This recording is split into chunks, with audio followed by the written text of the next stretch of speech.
Hey guys, अस्सलाम वालेकुम everyone. तो कैसे हैं आप सब? आई होप अच्छे होंगे। तो स्वागत है आपका कमरजा फैमिली व्लॉग में। और यहाँ पे फजर की नमाज़ पढ़ने के बाद फिर 7 बजे के बाद फिर अप्पी ने यहाँ पे अपना आटा वगैरह गूँधा है। और फिर उसके बाद यहाँ पे अप्पी ने फिर सबको पराठे वगैरह सब कुछ बना दिया था।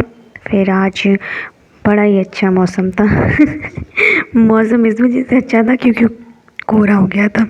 सो गाइस, अच्छा खासा सुबह सुबह उठते ही कोहरा था, तो फिर क्या ही कर सकते हैं। तो हमने सोचा कि अब अच्छा खासा कोहरा है तो थोड़ा सा अच्छा नाश्ता करना जाए। तो आज मैंने अंडा ऑमलेट बनाया था और फिर पराठे के साथ फिर इंजॉय किया था अपना अंडा पराठा। और यहाँ पे अम्मा पापा का भी नाश्ता रखा है और फिर हमने अपना नाश्ता एंजॉय किया था। तो भाई क्या कर सकते थे, अच्छा खासा कोहरा हो गया है। तो यहाँ पे भैया अब ठंडी और ज़्यादा ही पड़ेगी तो अब जितनी ठंडी पड़ रही थी उससे भी ज़्यादा ही पड़ेगी। तो कोहरा होने के चक्कर में सूरज भी नहीं निकला था और फिर बाद में निकला था तो वो भी थोड़ा सा हल्का ही निकला था, लेकिन अच्छी खासी हवा भी चल रही थी। और यहाँ पे फिर छोटा में भी आ गए थे उठ के, तो फिर इनको भी नाश्ता दे दिया था। फिर इन्होंने अपना नाश्ता एंजॉय किया है गाइज़।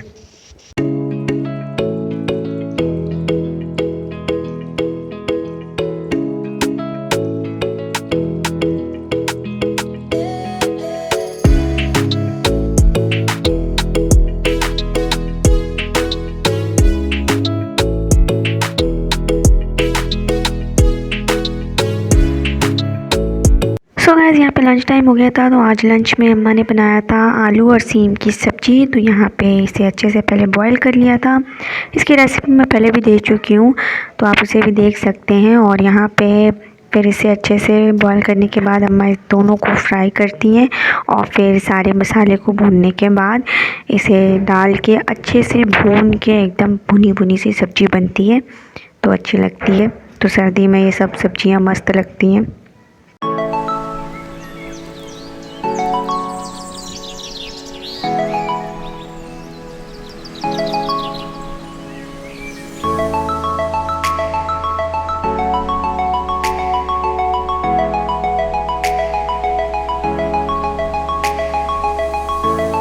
सो गाइस, इसे अच्छे से मिक्स कर लिया था और फिर इसे डाल के अच्छे से अम्मा भून के एकदम, जब ये भुन जाती है एकदम सूख जाती है, फिर इसे उतार लेती हैं। ये देखिए एकदम मस्त सब्ज़ी बन चुकी है।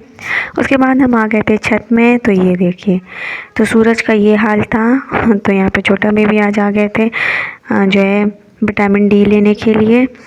और फिर उसके बाद हल्की हल्की धूप थी और अच्छी खासी हवा भी चल रही थी, तो क्या करा जा सकता है थोड़ा सा तो विटामिन डी लेना ही पड़ेगा। तो यहाँ पे आज छोटा भी अभी आ गए थे, जल्दी धूप ही नहीं खा पाते हैं।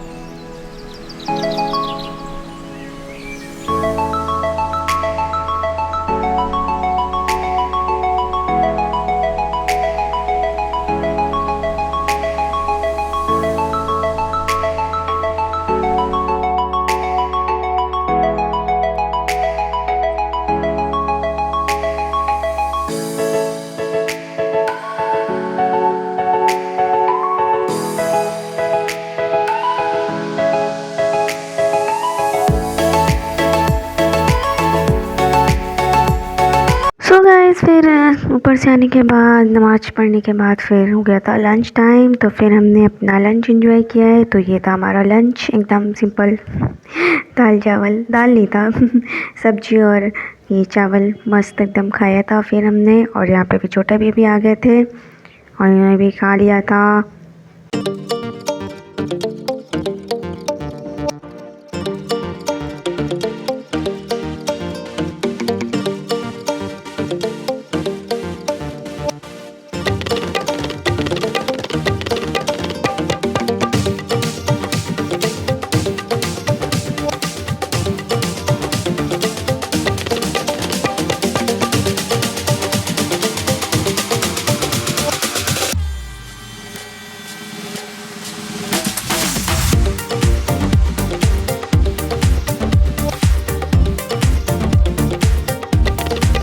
गाइस खाना खाने के बाद मैं थोड़ी देर के लिए ऊपर चली गई थी। उसके बाद फिर नीचे आई तो छोटा भैया खाना खा चुके थे। इनको चाय पीना था क्योंकि ठंडी लग रही थी ना, तो इनको चाय पीना था। तो आप देख सकते हैं टाइम 3 बज रहा है और इन्हें चाय चाहिए था। फिर मैंने इनको चाय बना के दे दी थी, एकदम कड़क चाय बना के दी थी मैंने, और फिर इन्होंने पी है एंजॉय करके एकदम।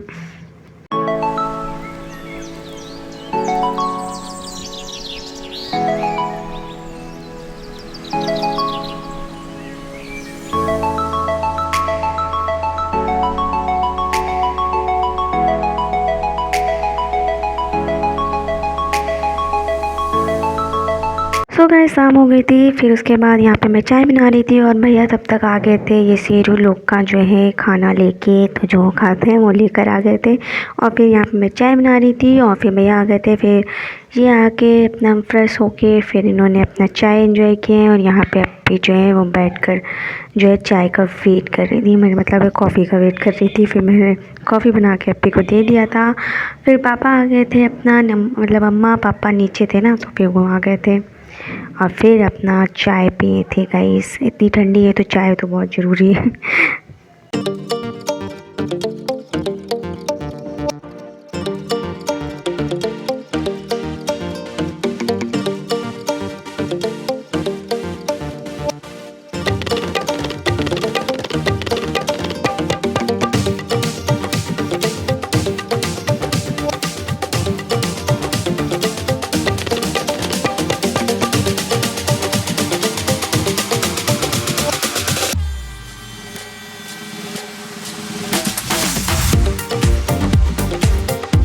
सो गाइस यहाँ पे चाय वाय पीने के बाद थोड़ी देर मैं बालकनी में बैठी थी। मैंने कहा चलो थोड़ी देर बालकनी में बैठ ले। फिर टाइम हो गया था ऐसा का, तो यहाँ पे फिर नमाज़ पढ़ने आ गए थे।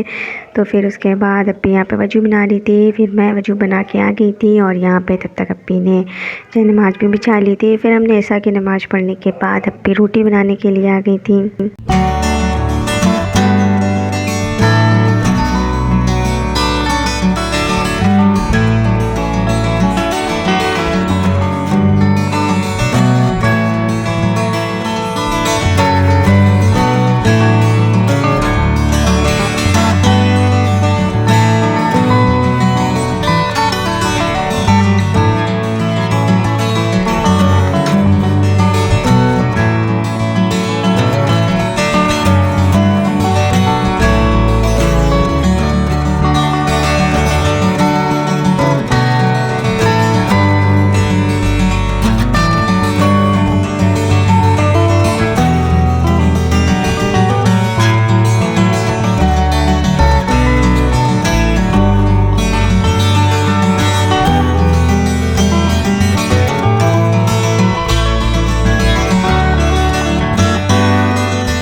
गाइस यहाँ पे अप्पी जो है फटाफट से रोटी बना रही थी। फिर यहाँ पे मैंने बना लिया था कढ़ाई, क्योंकि मैं बनाने चाह रही थी हलवा। तो आज एकदम ठंडी के लिए तो बिल्कुल परफेक्ट था हलवा। तो आज जो है मैं घी वाले हलवे बना रही थी। तो यहाँ पे मैंने सूजी डाल दिया, इसे अच्छे से मैंने भूना है।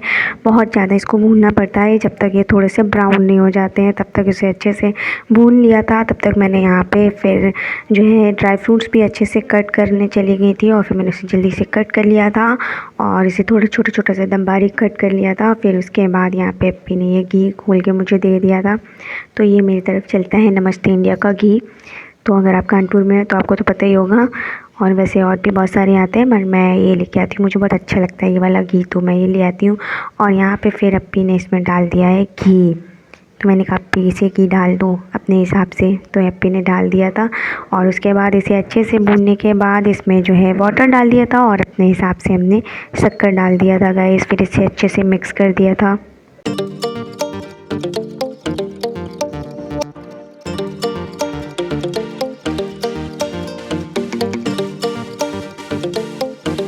सो गाइस इसमें अप्पी ने फिर शुगर को ऐड किया है और फिर उसके बाद इसे अच्छे से मिक्स किया है। तो ये एकदम मस्त जो है हलवा बन रहा था। फिर उसके बाद अप्पी ने इसमें पानी डाला है, फिर ड्राई फ्रूट जो मैंने काट के रखे थे जल्दी से उसे डाल दिया है। तो आप इसे ज़रूर बनाइएगा, मज़ेदार एकदम। और वैसे भी हलवा जो है वो जब भी बनाएं तो घी में ही बनाएं, क्योंकि घी वाले जो आप हलवा बनाते हैं वो ही एकदम अच्छा होता है और वो लगता भी है खाने में बहुत ही अच्छा। तो आप उसे ज़रूर ट्राई करिए। और ऑयल वगैरह में तो ज़्यादा मज़ा नहीं आता है, वैसे भी बनता नहीं है, मेरे यहाँ तो वही बनता है घी के साथ।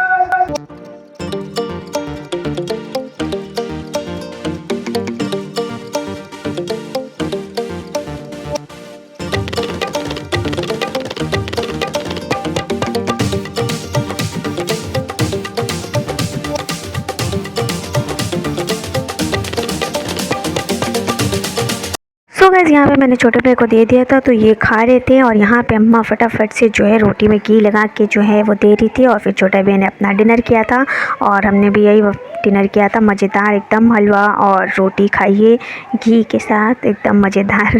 तो ठंडी के लिए बिल्कुल एकदम मस्त था, जैसी ठंडी पड़ रही है वैसे तो एकदम मस्त एकदम हलवा भी बना था, दानेदार एकदम मस्त, और बहुत मज़ा भी आया था। तो आप भी ट्राई करिएगा। सो गाइस यही था मेरा व्लॉग। आई होप आप लोग को पसंद आएगा, तो प्लीज़ जल्दी से सब्सक्राइब कर लीजिए, बेल आइकन प्रेस कर लीजिए और मिलते हैं नेक्स्ट व्लॉग में। तब तक के लिए अपना ख्याल रखिएगा। बाय, टेक केयर, अल्लाह हाफिज़।